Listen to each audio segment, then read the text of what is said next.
Yeah, the Friday edition, Mr. Relevant. I'm Alex Strouf with you from the Gerber Law Offices. One call, that's all studio at the Avenue in downtown Milwaukee. Joshie DiMaggio is here as well. Tiny Hands Hunter Vaughn back at the Everlight Solar Studio in downtown Madison. I'm laughing because more comments are coming in across platforms. We need to have a conversation. Before we get there, Joshie, how you doing? Great. How are you? I'm all right, man. Yeah, I'm okay. Hunter, you doing all right? I'm doing well. You went to me just behind the scenes here real quick. So I'll put myself on camera here. If you're watching on YouTube, you can see we just kind of have a long desk here that all of our equipment's on. We do. I slid over to the farthest computer away from me as you were saying that. So I had to push myself off the wall to get back to the mic. Nice. Yeah. I was very proud of versatile, myself. Man. Yeah. Hey, I'm proud of you. I'm proud of you too. Wow. This is going to be a show. I'm just going to start with that. Today is going to be a show. I've given Joshie the heads up on what's coming because I don't know that I'm ready for it yet, but we're going to do it anyway. So it's been almost 2 weeks since the Green Bay Packers were eliminated from the playoffs by the Philadelphia Eagles, who are playing Sunday with a spot in the Super Bowl on the line against their rival Washington Commanders. $1,800 a seat, by the way, in Philly for that game. And we've talked, obviously, a lot about what went wrong last Sunday. We've talked a lot about what went wrong this season, where the expectation should be heading into next season.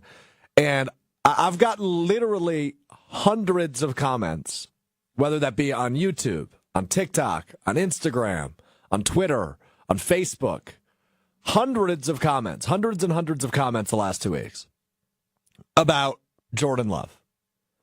And most of which have been pretty negative, right? Love isn't the guy. Love isn't good enough. Love is getting paid way too much money for how bad he is.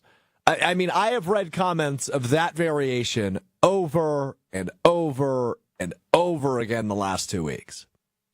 So it is very clear to me that at least a portion of the Packers fan base has given up on Love or is close to giving up on Jordan Love, which is incredibly surprising to me, but I don't think it's out of left field. When you are paid $55 million a year, which is the second most in the NFL, and you are following a lineage of Brett Favre and Aaron Rodgers, the expectations are going to be wicked high. They are going to be so high, maybe even unfairly high, when it comes to the expectations for what Jordan Love has to be.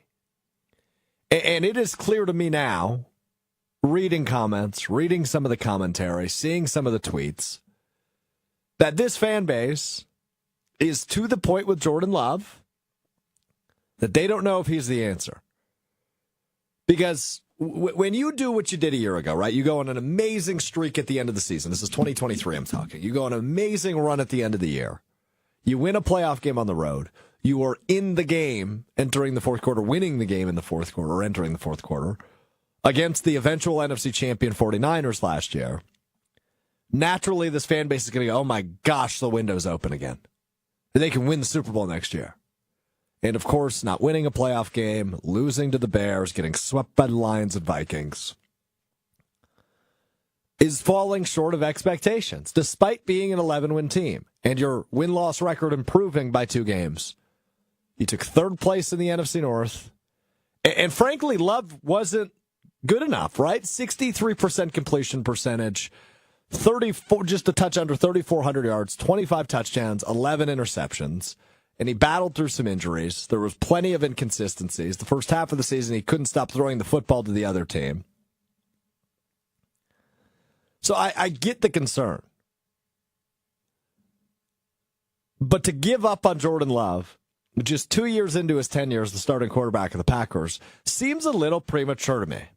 So that said, Today on Mr. Relevant, we are going to have the Jordan Love conversation. We will make a case for him. We will make a case against him. And we will give our true, honest opinions on this. I want to hear from you. ESPN Milwaukee, ESPN Madison on YouTube. You can get me on Twitter at Alex_Strouf. You can get me on Instagram and TikTok, Strouf ESPN.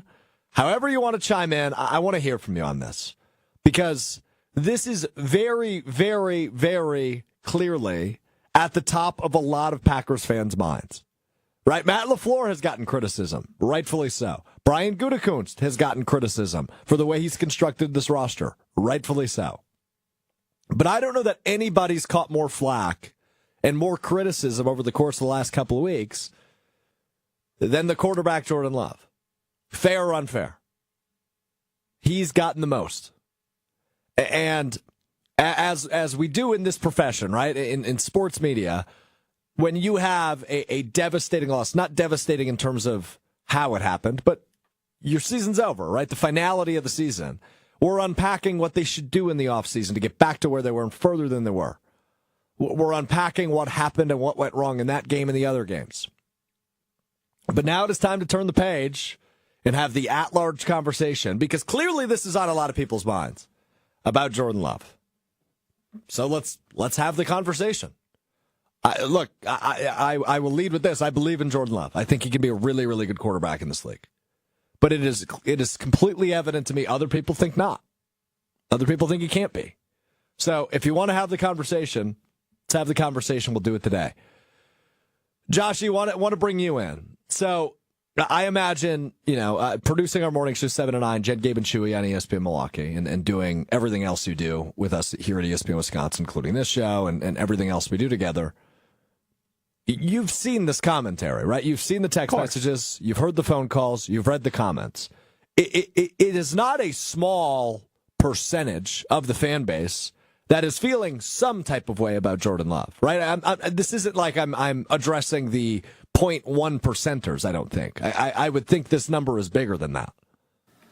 Yeah, I mean, there's been polls done here where it's showed about 15% of people at least feel this way.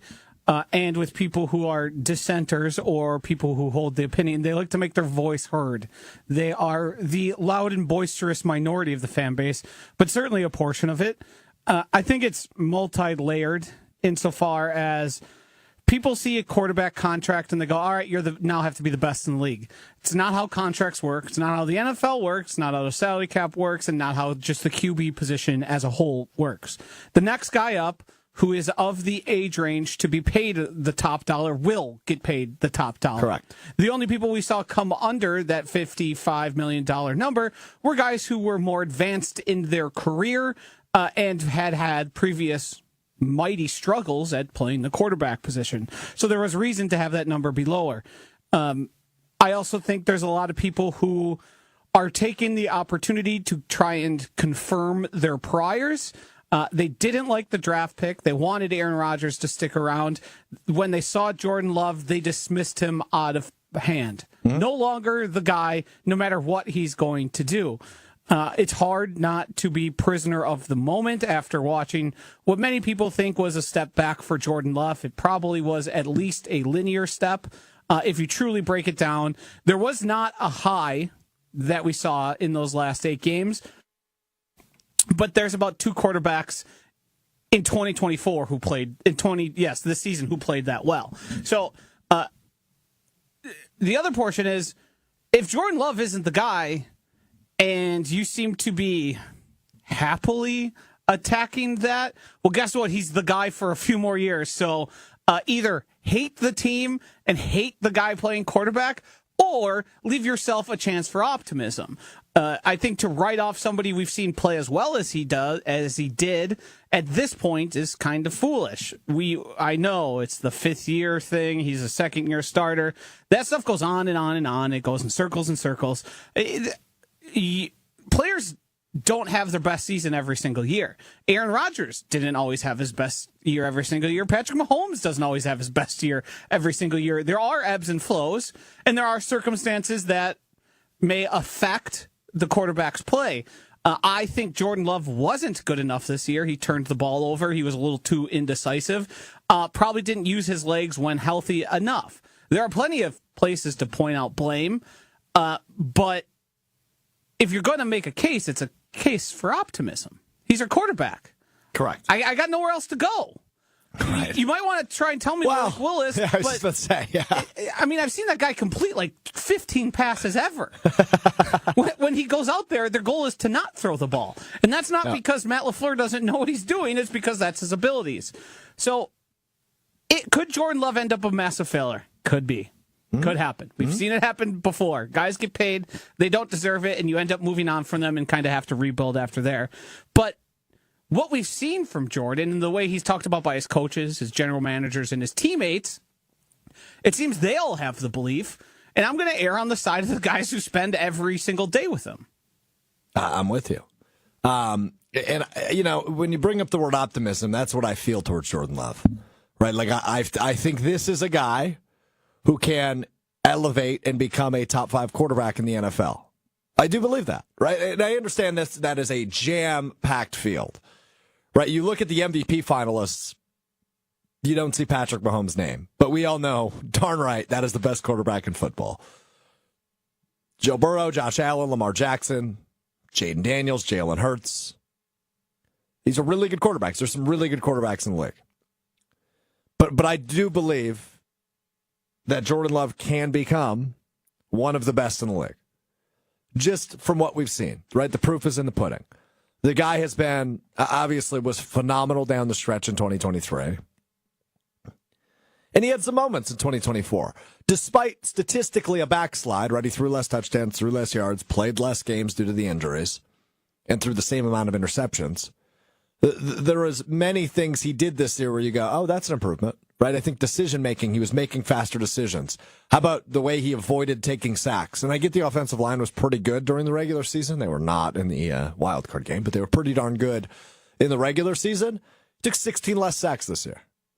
And it's actually almost mathematically impossible the way that guy avoided getting hit this year, which is a huge improvement and a step up from a year ago. I think I like I mentioned, the decisiveness is up. Something I've always really liked about Love that we saw in both years. Cool, calm, collected, right? Like never gets out of funk. You know, he makes a mistake. It seems like he has a short memory. He's right back out there slinging that thing with no hesitation. So there is a lot of good about Jordan Love. And I think those are things that some Packers fans are choosing to ignore because Malik Willis, in games he started, went 2-0. In games he played a severe amount, went 3-1. And we're spoiled in Green Bay. We are. As Packers fans, we're spoiled. We just want to win. And Jordan Love did not win enough this year. He lost to the Vikings twice. He lost to the Lions twice. And in those 4 games, did not play very well. Right? Think about that first Vikings game when he was coming back off the MCL injury. Threw 3 interceptions in that game. Like, that's not winning football. It's not going to win you football games unless you're Tom Brady in the 2020 NFC Championship game. I don't know why I threw that in there. That's on me. That was a weird distraction. No, that was on me. I think also the quarterback gets the glory, they get all the blame. There's 2 sides of that same coin. I think it's impossible, and if you're being honest and intellectually honest and not coming at it from a place of ill intent, you would look at the offense leading the league in drops for most of the year. You would look at the amount the Packers had to run the ball. You would look at injuries, and you would look at probably what we could say was a subpar year of coaching from Matt LaFleur. All those things factor into what we saw from Jordan Love. We also spend a lot of time not focusing on the injury that plagued the guy probably until the last quarter of the year in some form or fashion. We leave out that happened. I heard how many times did I have to hear about Aaron Rodgers' damn thumb his last year with the Packers? Yeah. And nobody's talking about the guy nearly blowing his knee out and then injuring his groin, which is probably in relation to that knee injury in the first place. So, like, correct. You're willing to give somebody the excuse there, but not the other people. It doesn't seem consistent. Like, I think Matt LaFleur, if he were honest, he would say the inability to run drop back under center, play action affected our team greatly. The inability of our players to catch the ball, also a big issue. The inability of our guys to sometimes run the right routes at the right depth. Like, all that stuff factors into your quarterback dropping back and going, well, that guy's not where he's supposed to be. Now what do I do? I think there's more factors in. Jordan Love might not be the guy, and this might be his last contract with the Green Bay Packers. That's certainly possible. I'm not as convicted as I was after the 8-game stretch, but he's a starting level quarterback at the very least. We've seen that. Yep. Is he going to be good enough to win a Super Bowl? I think great quarterbacks or elite quarterbacks, the answer is obviously yes. And good, you need some things to go your way, and you need talented roster, but that is also a way to win. It's less likely as we watch, Josh Allen, Jalen Hurts, Jaden Daniels, Patrick Mahomes likely compete for a Super Bowl. There's a reason those guys are all there, because those guys typically make the playoffs. They win a lot of games, and they put themselves into win the biggest one of them all. Yep. So I think there's factors here. Like, which one, other than the Commanders roster, you would look and say definitively all three of those other teams are better top to bottom, excluding quarterback. I just got to run through it in my head. Yeah, I would. The Eagles, Definitely. They're probably better at 8 of 20, like 8 on each side of the ball. There's probably a few guys you could pick or choose there, but you're going to take mostly everyone the Eagles has over who the Packers have. And just about. I mean, we did it prior to the game, right? I mean, they were better just about in every area than the Packers. I made the case I would take Love over Hurts. I mean, when it came to that specific game, you would have rather had Hurts. Yes. It was certainly not Love's greatest showing. But all in all, I hear what you're saying, right? Like, this dude is good enough to be a competent starter in the NFL, right? I'm not talking he is, I'm trying to think of quarterback like 29 right now, right? Like Marcus Mariota, Aiden O'Connell level. Right. This is a top 20, top 15 quarterback, even on his bad days. On his good days, but we saw it in his first year as a starter. He was a top 3 quarterback in the NFL down that stretch. And that's, that's some of the commentary too. And we had this conversation earlier in the week, Joshy, about Jaden Daniels, right? Like, the guy is on a tear right now. And what he does so well that Love doesn't is obviously his mobility is a huge factor, but he can sling, as you like to say, sling the pill. Mm-hmm. He's decisive, and he's played a lot of football. Jaden Daniels is a really experienced quarterback, which is what played into the Commanders' hand this year and has allowed them to make the run they have. But now the commentary around Jaden Daniels will be similar to what it was last year with C.J. Stroud, right? You come in, you win Rookie of the Year, you light it up, you get a starving franchise, a playoff victory, and the expectations all of a sudden go from, hey, you're a young quarterback who can make some mistakes and have some grace, to, oh boy, you're a superstar in this league. And that happened to Love, and it happened to Stroud, and now it's going to happen to Daniels. And if Daniels has a sophomore slump, all of a sudden he's going to get the Jalen Hurts treatment. He's going to be the forgotten about quarterback in the NFC. Love isn't quite to that level, but some of his shortcomings this year, I mean, this offseason, when we think about the national commentary around the Packers, I don't think Dan Orlovsky, or maybe he is because he's trying to go for that quarterback coach's job, but, Mina Kimes or whoever, I don't think they're going to be ranking NFC quarterbacks and putting Jordan Love number 1 anymore. Some people were doing that last offseason. But now you look at Jalen Hurts, and the NFC isn't stacked in terms of quarterback play by any means, but you look at Jalen Hurts, you look at Jared Goff, you look at, obviously, now Jaden Daniels. Those are guys this offseason that are going to be talked at as definitively better quarterbacks than Jordan Love. I think the definitively part is the issue, because it's a high variance league. Success isn't linear, as our buddy Jason Wilde always says. But some of the knocks on Love are going to come out this offseason. He was inefficient with the football. He took a backslide in terms of his completion percentage, and he made more mistakes this year despite having the same number of interceptions than he did a year ago.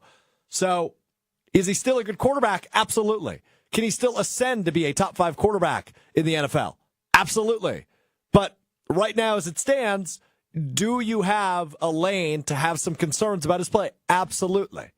But pump the brakes on talking about this guy not being the answer. I mean, I'm serious when I say the hundreds and hundreds and hundreds of comments I've read over the course of the last 2 weeks on different content that we've posted on ESPN Wisconsin is there was a lot of people saying you're not getting anywhere near the Super Bowl with Love as the quarterback. And to that I say, I just disagree. Yeah. You need some better pieces around him. And that's on Goody, right? Goody needs to go out and admit his mistakes and make some moves this offseason.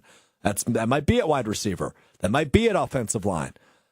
You've obviously upgraded at running back and feel really good about your tandem back there.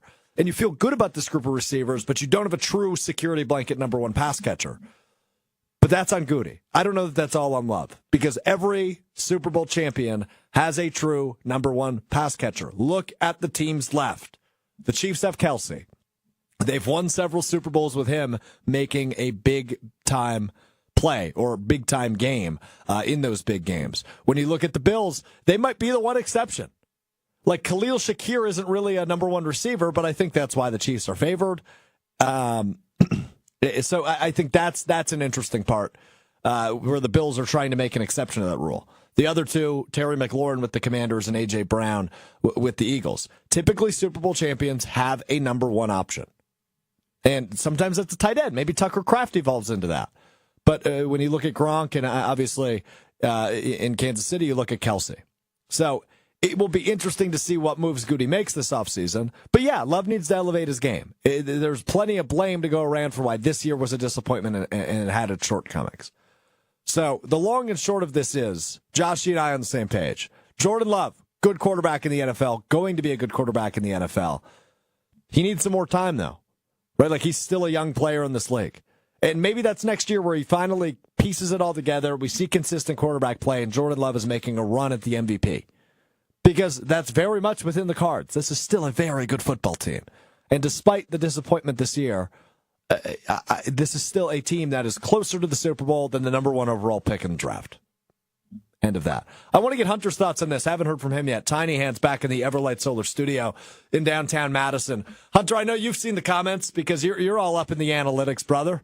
You're telling me how many people are unsubscribing on YouTube because of me.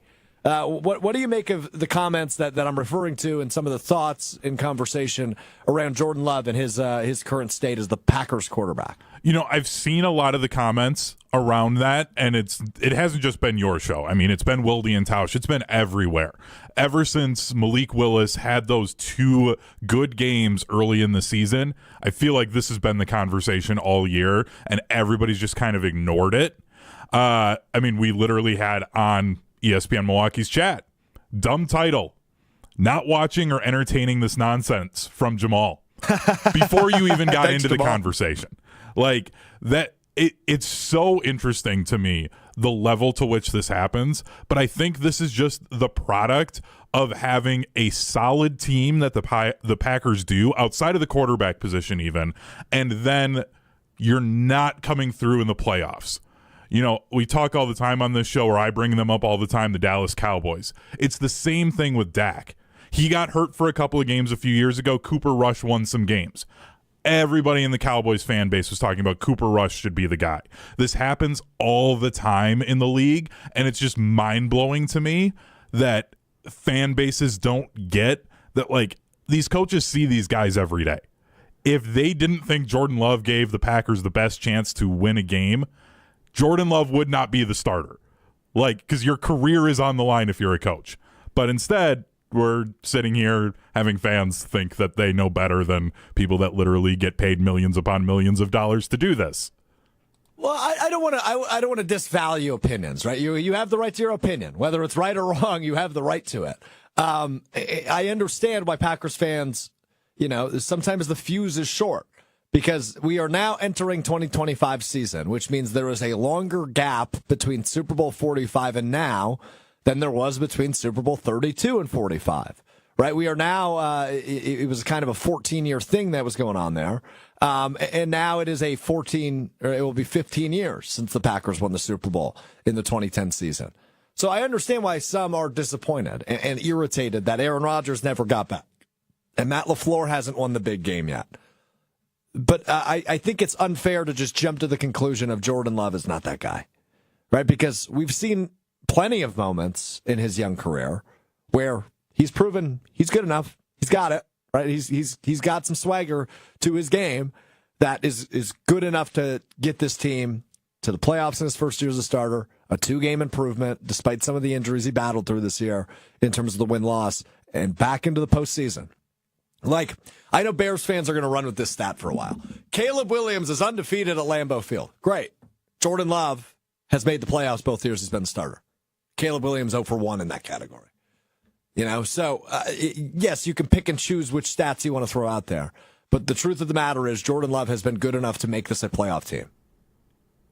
I want to get to some of the comments, but before we do, I would like to hear from you on this. And this does not have to be a Jordan Love-related thing. Your biggest concern about the Packers roster right now, what is it?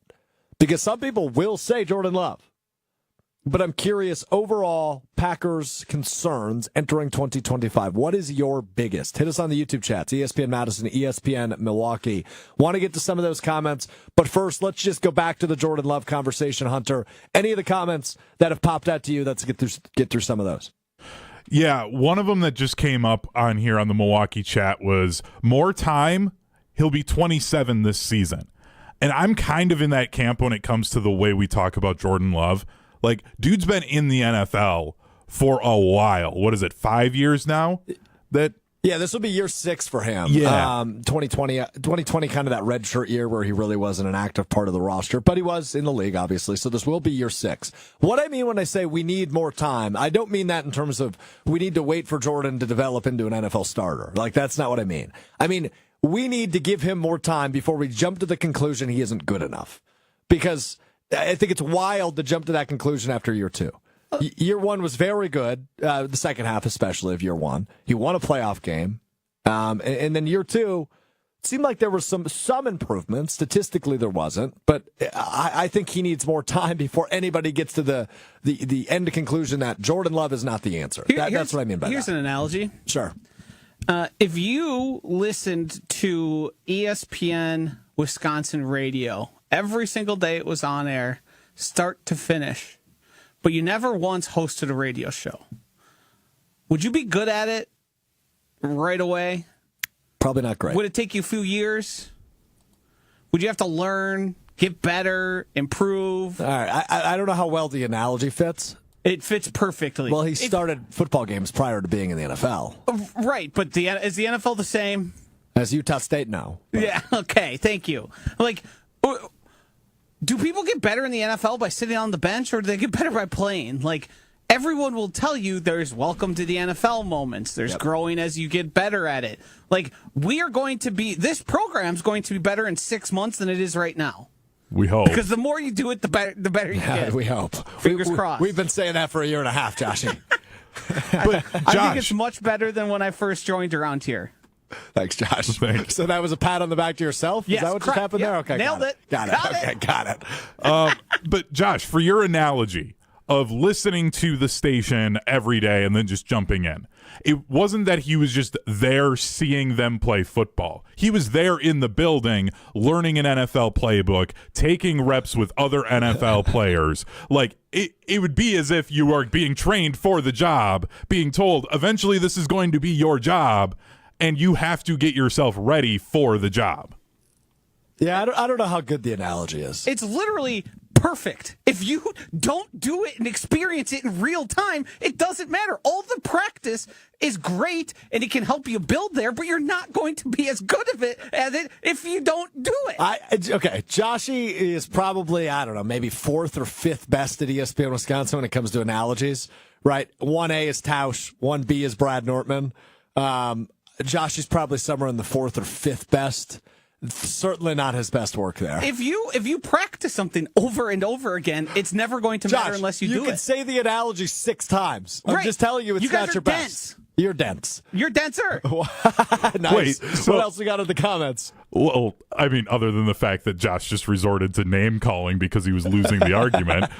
This one from Joe. Jaden Daniels seems to be a better decision maker than Jordan, but we'll see how he adjusts next year. I see Jordan getting a little bit panicky at times or trying to be a hero.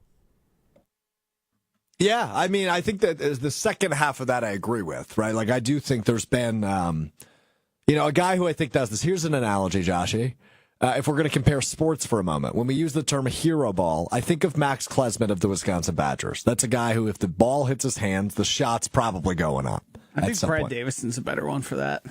Brad Davison did play a little hero ball down the stretch there. Yeah. Well, then Johnny Davis came along and he stopped, but he was doing that for a couple years. But this year, I think it's Max Klesmit of the Badgers. And this is not a knock on Klesmit, who's a pretty good college basketball player. But it seems this year, something's going on where he feels the shot needs to go up a lot of times when the ball hits his hands. Jordan Love feels like sometimes the moment comes down to him. And as a quarterback in the National Football League, naturally that is going to happen sometimes. But was it Joe who said that? Joe's point. I think sometimes it's worthwhile, and sometimes, he's taking risks that are unnecessary. We saw that especially in the first half of the season. I think to make any sweeping generalization that involves Jaden Daniels right now, it's going to look tough. Yeah, it's hard right now. What level of math they're doing, another analogy, Jane Daniels is at like 105, and they're asking Jordan Love to be in the 300s, and he wasn't good enough, that's for sure, but that offense is pretty simple. Yeah. Effective, but simple. Effective. They score a lot of freaking points, man. Yeah, I'm really intrigued what that game looks like. We'll preview some of the championship weekend here coming up in just a moment. But, I hear Joe's point. And don't get me wrong, this is not a knock on you or Jaden Daniels, because to your point, he's been awesome. He's been really good for the Commanders, rightfully going to win Rookie of the Year, and has his team in a position to punch their ticket to the Super Bowl.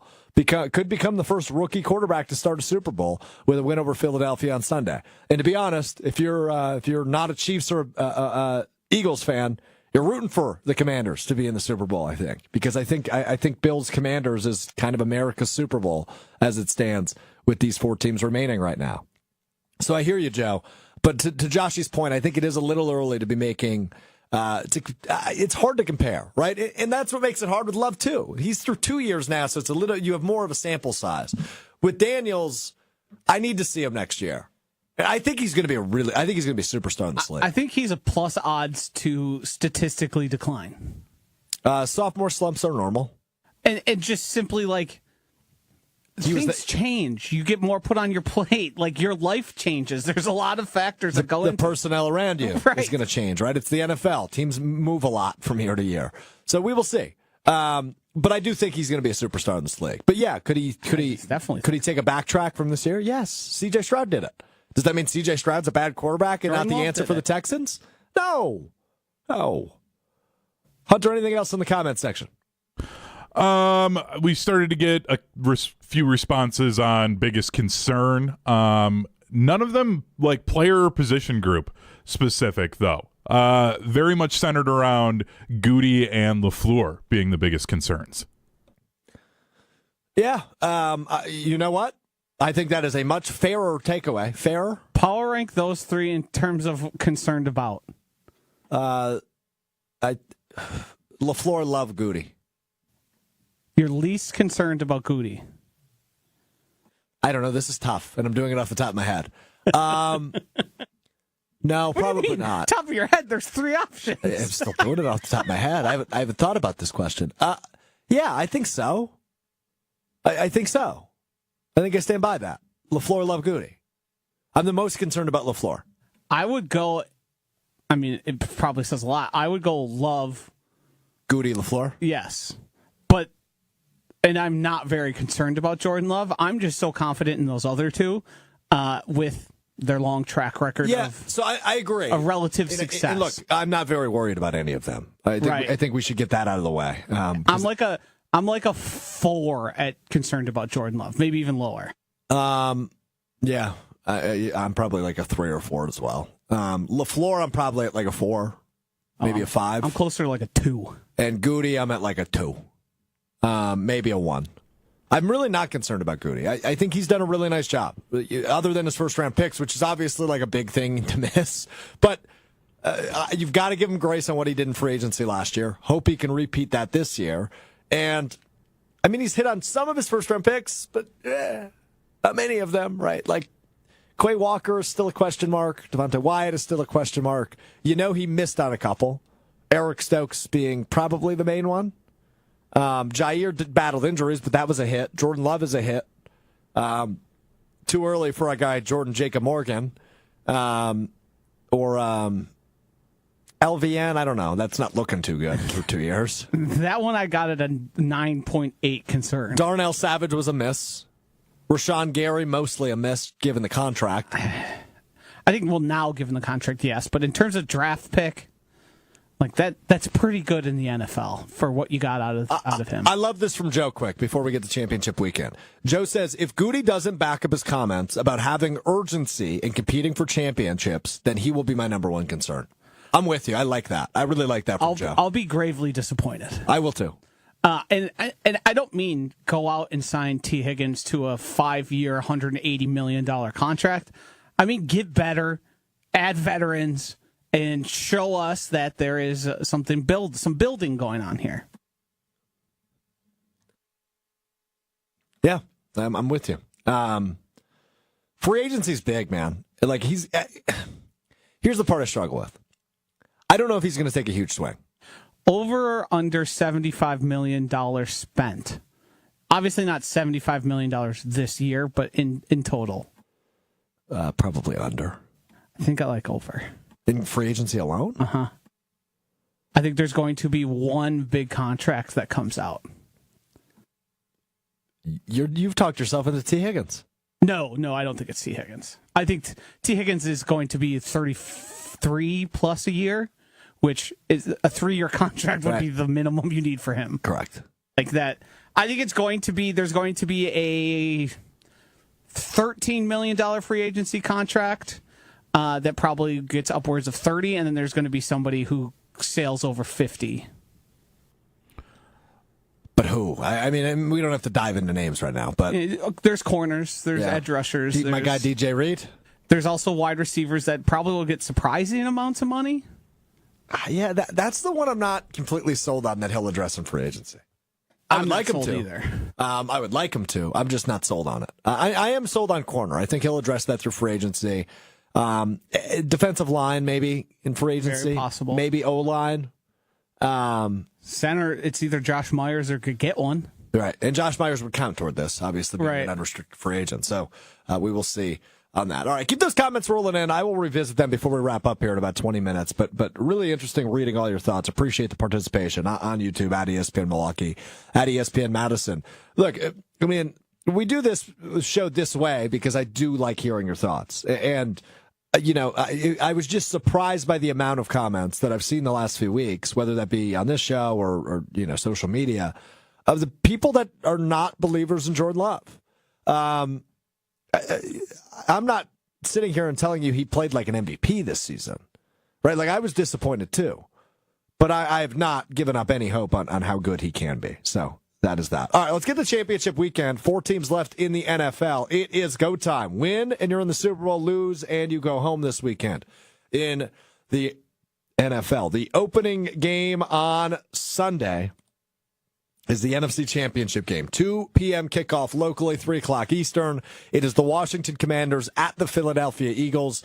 The spread is big. 6 points in favor of the home team, the Philadelphia Eagles. The over-under is 47.5. What Jaden Daniels has been able to do is remarkable. The guy has had a terrific rookie season. Rightfully so, going to win the Rookie of the Year award on the offensive side of the football. He's been a really fun story. Dan Quinn, first year in Washington, has completely turned this team around. This was a team that had the number 2 pick in the NFL draft back in April. They are now 1 win away from the Super Bowl. What a turnaround by Dan Quinn and company. Cliff Kingsbury, the offensive coordinator, has completely revitalized his career. The former Arizona Cardinals head coach is right back in head coaching conversations. We're down to only 2 spots available, but he is still in those conversations with the Saints and the Cowboys. Interesting team, really fun team, really good offense. Despite the fact that they have some dusty players on that offense, they are making it work. Zach Ertz, Austin Eckler, Terry McLaurin. Like, these are vets, man. And they are making it work here, facing against their divisional rival, the Philadelphia Eagles. A Super Bowl representative is guaranteed from the NFC East. The Eagles bounce back year from a really tumultuous end of year last year, right? Losing in the wild card round despite starting the season 10-1. Jalen Hurts has his swagger back, and nobody's got more swagger in the NFL this year than Saquon Barkley. Goes over 2,000 yards in the regular season, has completely reinvented what that offense looks like, and plays such a huge role for Philadelphia offensively. Defensively, they're solid. But they're playing a really good offense. I think 6 points is too much in favor of Philly, though I do think they win on Sunday over the Commanders, the 14-3 Eagles, the 12-5 Commanders. I got the Eagles by a field goal. I think it's a good game, though. I'm excited for this one. Joshy? I think this is going to be Eagles victory. I think they cover the spread. I think it's important that their best offensive lineman for the Commanders is no longer with the team, basically, because of his injury. I think we're going to be hearing Zach Bond's name a lot. I think we're going to be hearing Jalen Carter's name a lot, and same goes for Nolan Smith. Quinyon Mitchell is participating, which I think is a big factor in his practices, which is not a death knell to that. That defense is strong on the backside and on the front side. I think it's just the moment's going to get big for Jane Daniels. He's going to force the issue because it is the biggest game he's ever played in his life to this point. I don't hold on, real quick. National championship game. Wait, he didn't play in a national championship game. He won the Heisman. I'm screwing him up with Burrow. Yeah. It's just the biggest game he's played in his life. You're right. Yeah. And I mean, don't disrespect the Vegas Bowl against the Jalen Badgers. Hurts played in a national championship game, but he obviously also played in the Super Bowl. Yeah, that is what I was referring to, Hunter. And then I realized they played the Badgers, not Alabama. Right? I was like, wait a minute. I mean, red and white right. Bowl game at Allegiant, like close enough. And also, by the way, Jaden Daniels didn't play in that game.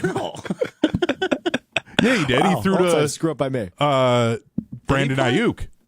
They had like a 30-yard completion to Ayuk.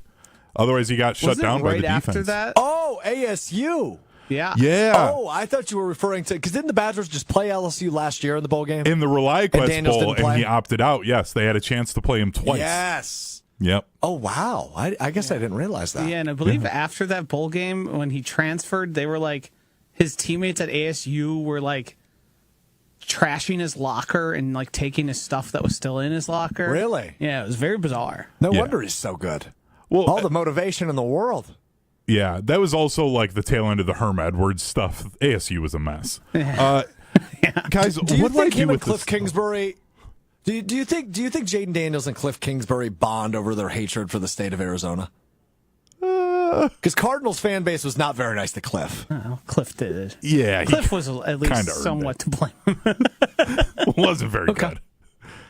I mean, I'm just curious if they bond over They it. probably don't talk much about Arizona for reasons that both of them would prefer. Yeah. Okay, yeah, that's to fair. them, there's only Even 49 though Jane Daniels states. at this point, number 2 overall pick in an NFC Championship game, his life's pretty good. Yeah, that's true. That's true. All right, Hunter, go ahead. Sorry. I don't know what to do with this game. Like, you guys haven't ever had to deal with this for like the NFC North. No, we have never had a Vikings Bears NFC Championship game. That's true. Yeah, so I'm just like I honestly don't want to watch this game, and I hate that because I'm like it's the NFC Championship game. I should be watching, but like this is just disgusting. If it was the Giants in it and replace one of them, I would at least like it'd be kind of like the Lions for Jesse Nelson, who was cheering for them when they were in the playoffs. Like I could at least be like, the okay, word that's sexy. okay. Just like the word sexy is banned from the show. The words Jesse Nelson also banned from the show. Okay, I'm sorry. Michelle Smallman then was saying that as well. Yeah, much better. And cheering Much for better. the Lions. Like the Giants I could handle, but I despise both of these teams. I wish that they could just give the AFC teams a bye and say, nope, that's the Super Bowl instead. Oh, this is stupid. I hate this game. I do have to give a slight amendment. I do know what it's like to have 2 NFC North teams in the NFC Championship game. My team just usually wins that game. Hey-o. Hell yeah, brother. 2010, baby. 2010, BJ Raji. Hey, Joshy, give me a little Raji. Come on. There we go. Come on. A little dancing. There we go. Good.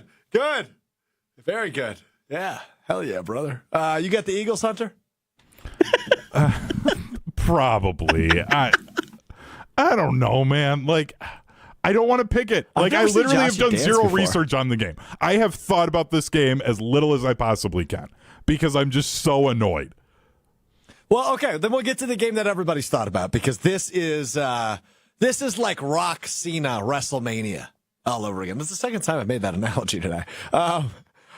This one is just so fun. It's Bills Chiefs. It's the AFC Championship game. Josh Allen looking to finally get over the mountain known as Mountain Mahomes.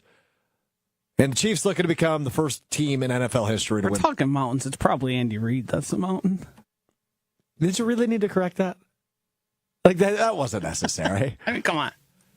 Okay, excuse me. Rather than the debatably one of the best quarterbacks in NFL history and one of the all-time incredible runs in NFL history by a quarterback, if not the most incredible run by a quarterback in NFL history.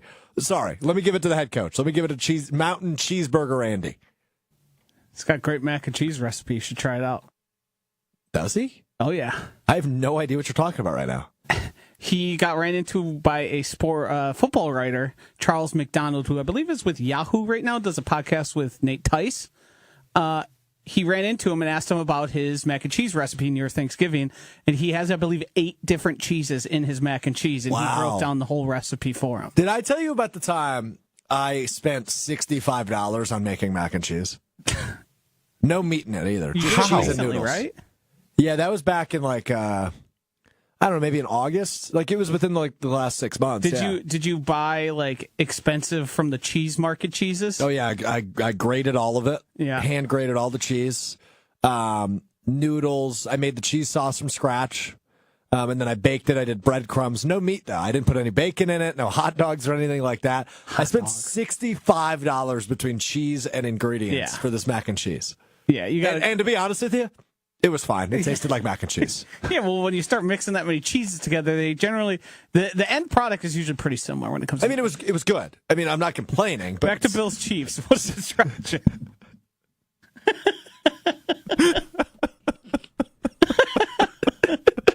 We spent minutes on mac and cheese. Bro, I could go an hour on mac and cheese. If we should do a food show one of these days in the offseason. All right, Chiefs are 1.5 point favorites at home. 15-2 Bills, 15-2 Chiefs, 13-4 Bills in the regular season.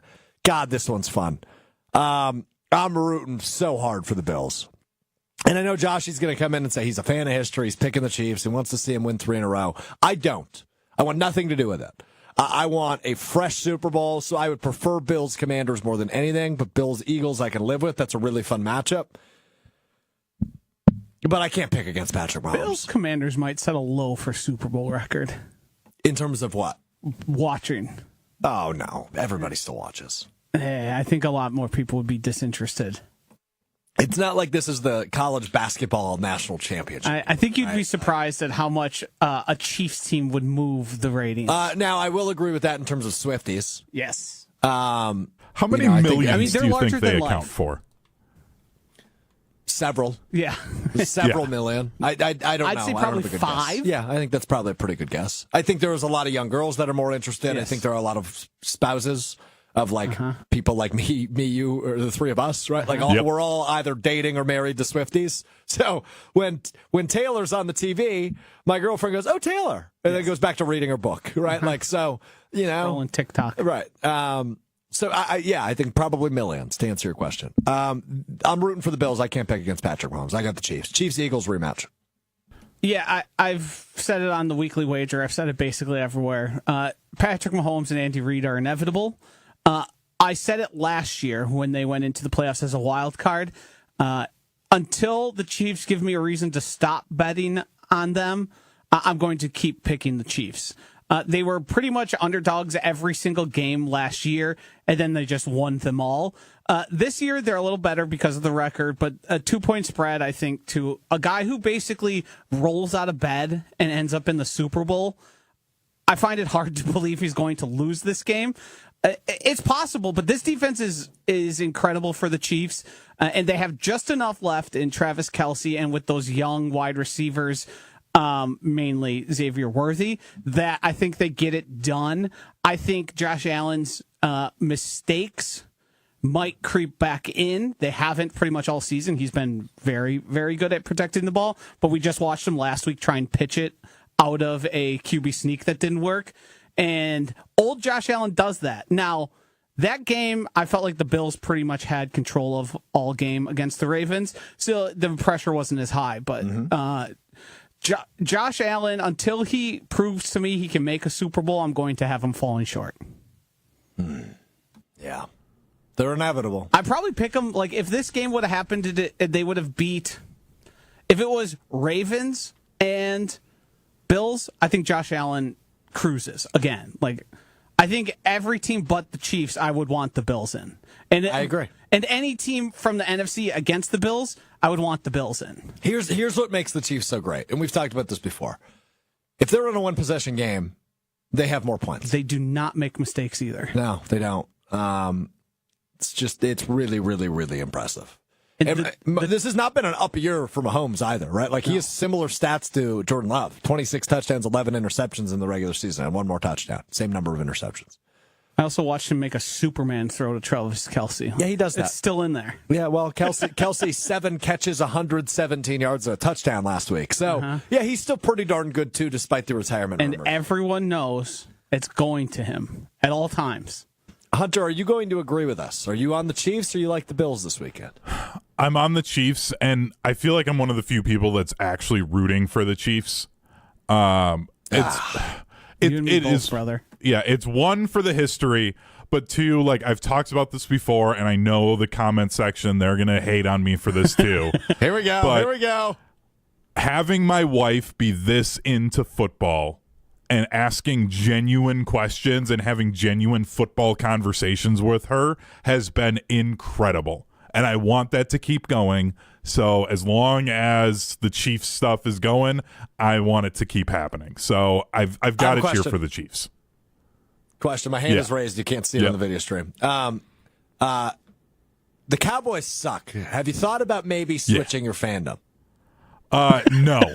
I've talked about this before, but the pastor that married Sarah and I, he talked about two things for me as a husband. One of them was loyalty. Well, so yes, it was loyalty and how I stick with the Cowboys even through all of it. So that was literally in my wedding vows was the Cowboys. So I kind of have to stick with them. You're screwed, bro. Yeah. That's bad. That's bad juju to try and change your allegiance now. Yep. Can't do that. Can't do that. Kind of says some things about how I view our marriage then if I were to do that. So all right. Don't want that happening. By the way, if we get Bills Commanders for the Super Bowl, we're just a bunch of idiots. But we think it's Chiefs Eagles, which is the betting favorite. Yeah. So we will see what happens on Sunday. Looking forward to a good football weekend, good college basketball on tonight and tomorrow as well. I honestly good sports weekend. I honestly think, and it's not the point spread don't tell us this, but I honestly think the Commanders have the better chance to win. Than the Bills? This weekend, yes. I think the Jalen Hurts stuff with that knee, I mean, he basically became a statue for the second half of that game. And if that gets worse, if that gets tweaked, we all know what's happening. Saquon Barkley. He's very hard to stop. He's as good as anybody in the NFL at football right now. Yeah. But it's a good way to put it. If something miraculous happens and they struggle, they turn the ball over, and they're not able to just simply run it over and over and over and over and over again, I think that's a big problem. I'm with you. And that's how that would happen. I think that's pretty much the Commanders' only path to victory. But no one knows what that knee is like for Hurts right now. When asked if he's going to be okay for next week, he said, "I completed the game." Which you can at least lie there. Yeah, not the strongest indication of where things are at. That's for sure. Yeah, so that to me is concerning. And like not putting anything out there, but if they lose Barkley, they're as good as kiss it goodbye. Correct. With the amount of carries and usage he's had, it's unlikely to happen. He is a ball of muscle and like extreme athleticism, but he's scary. Somebody could fall on the back of his leg and hurt him. Like that. That's easily something that could happen here. Let's hope not. I would be very upset by it. But you don't think because they were talking about it on the broadcast with how great that O-line is for the Eagles, that they couldn't just muscle their way through a game with having, because like he's had some giant holes. Obviously, he's taken those giant holes and then made 3 linebackers miss and get a 60-yard plus touchdown run. But like Kenneth Gainwell, I think is still a good enough running back that with that O-line, I think they could do enough. It'd be the most disgusting game in the world and turn into an old Big Ten West game. I don't want it. I know. I'm just saying that like I still think that they're good enough. I'm trying to find an apt comparison of Saquon Barkley to Kenneth Gainwell. That's like Josh Jacobs to Russell Wilson to Graham Mertz. Brandon Jackson. Alex Green. Modern day Brandon Jacobs. Brandon Jackson. Oh, the Super Bowl champion you're referring to? I mean, he was a pretty good back. I mean, he was. Josh Jacobs to Alex Green from Hawaii. That's better. Hey, friend of show Alex Green, actually. Wow. Did you know that? No, I didn't. Follows me on Instagram. Wish him well. Good guy. Good guy. He probably just follows 800 Alexes. Today. Yeah, he might just really like his first name. You're right. No, he's a fan of the show. Which reminds me, once I got added to a group of every single person on Facebook named Josh DiMaggio once. How many are there? There was like 40 of them, which blew my mind, to be quite frank. I actually found out yesterday, this is not my What We Learned. You learn something new every day. We learned something new today. It's time now to get into What We Learned, but this is not my What We Learned. UW Eau Claire track and field, a guy by the name of Adam Strouf just won WIAC Student Athlete of the Week. Happy for him. Congrats, Adam. No relation. Don't know who he is. But happy for him regardless. Okay, time now for What We Learned. Josh, you do have anything today? You never tell me. I don't currently, but I could probably come up with something by the time you're done. You don't need to. Hunter, what you got?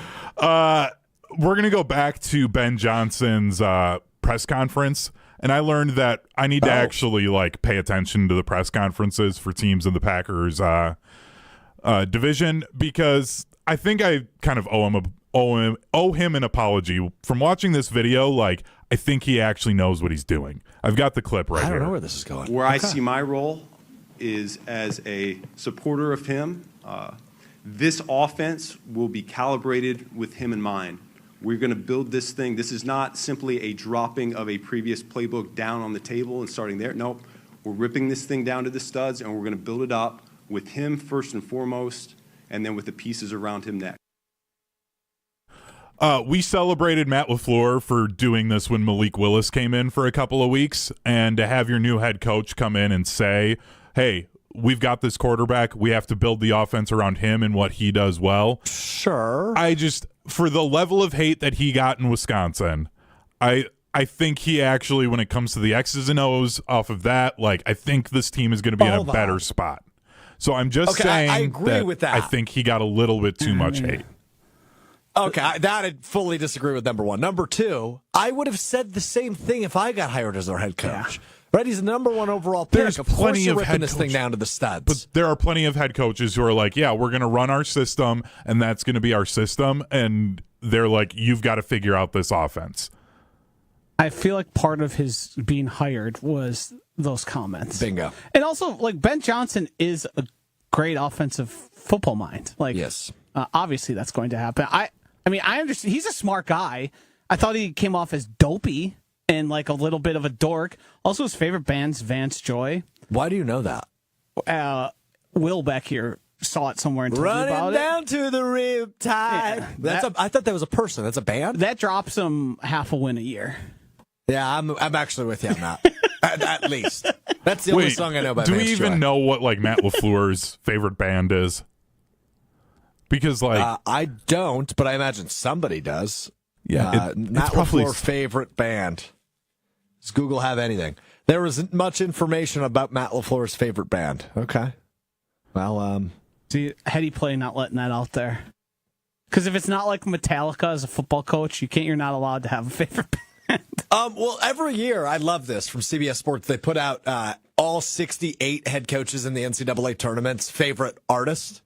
So many Jimmy Buffetts, dude. There's so many Jimmy Buffetts. I Big imagine dad's as move. many Bruce Springsteens. Bruce Springsteen's, yeah. I forget what Guards is, but it's somebody where it's like, okay, that makes sense. It's like Luke Combs or something. Yeah. But anyway, all right. Here's what I learned: is you can kick a Green Bay native when he's down. So Bobby Slowick, who is the offensive coordinator of the Houston Texans, born and raised in Green Bay. Obviously, his dad was the defensive coordinator, Bob Slowick, of the Packers back in 2004, worked for the staff for several years, was fired today as the offensive coordinator of the Houston Texans, a Green Bay Southwest High School alum, just like our good friend John Anderson. Adam Schefter accidentally kicking Bobby Slowick when he's down. Here's his tweet to announce his firing. A Houston shakeup. Booby Slowick is out as Texans offensive coordinator. Booby Slowick. Now, when you talk to Shefty next week, Joshy, I have a request. Can you ask him if this was an autocorrect or was he just typing too fast? Because I imagine it would autocorrect to Bobby if he wrote Booby.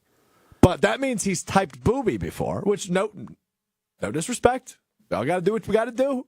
But Booby Slowick? I mean, not a great thing to be called as your ass is on its way out the door, right? Not only did you get fired today, you got called a booby by the best NFL insider in the country. Unless you're Booby Miles, nobody wants that. If I were to guess, and I've gotten to know Adam Schefter, humble brag, a little bit. Cool. He doesn't use the word booby, he uses breasts. Why do you know that?